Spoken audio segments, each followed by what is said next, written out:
Well, I always wanted to go to veterinary school. As a junior in high school, I decided I was going to be a veterinarian. So my first year in college, I was in the ROTC because at that time, every young male had an obligation of 8 years of service. And it could be split among active duty and reserve duty. So I had planned to go through ROTC and go to the service and serve some time. But while I was in first year of college, and I found that there was an Air Force Veterinary Corps, which I could apply for without going through the college ROTC program.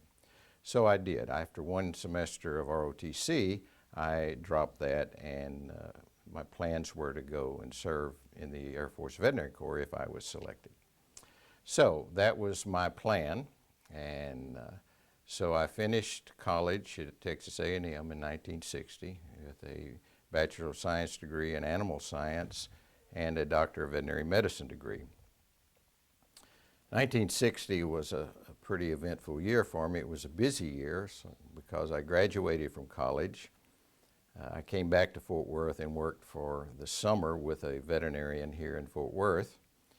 And in August of 1960, I got married to my wife, Eddie. And in October, well, I was to leave to go to basic training in the Air Force. So, but my wife was able to go with me, and so we went to Montgomery, Alabama, to Gunter Air Force Base, and that's where I spent 2 months with learning to be a veterinary officer, and also learning what the duties of a veterinarian were in the Air Force. The Air Force at that time had a veterinary corps. Also, the Army had a veterinary corps, so you could go either to the Army or to the Air Force.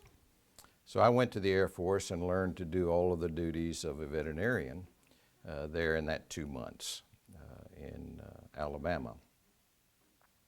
Following that, we got our assignments, and I was assigned to McConnell Air Force Base, Wichita, Kansas, as the base veterinarian.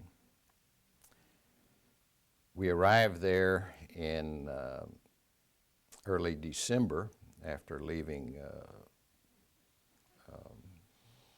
Alabama, and wasn't much going on in Wichita, Kansas in December.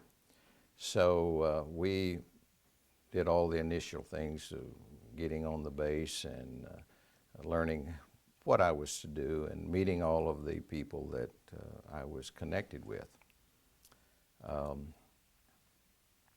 Veterinarians in the Air Force or in the Army are mainly involved with food service sanitation, health, and zoonosis.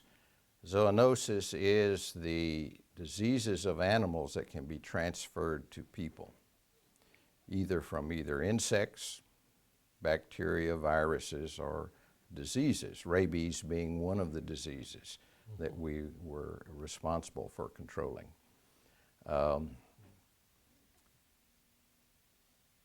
So that's the general duties. I was attached to the hospital medical group, 866 medical group there on McConnell Air Force Base.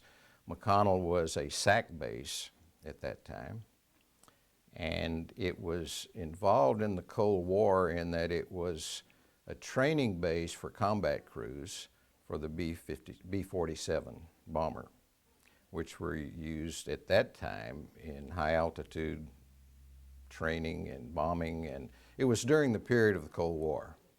So there was a lot of preparation. It was at the time when there were the silos, the missile silos, which were generally located around most metropolitan areas. So that was another responsibility that we had, was the health and sanitation of the silos and the food service that went to those bases and those people in the silos working. You know, for every combat veteran, there's a lot of support people. And that generally was what my job was a support person.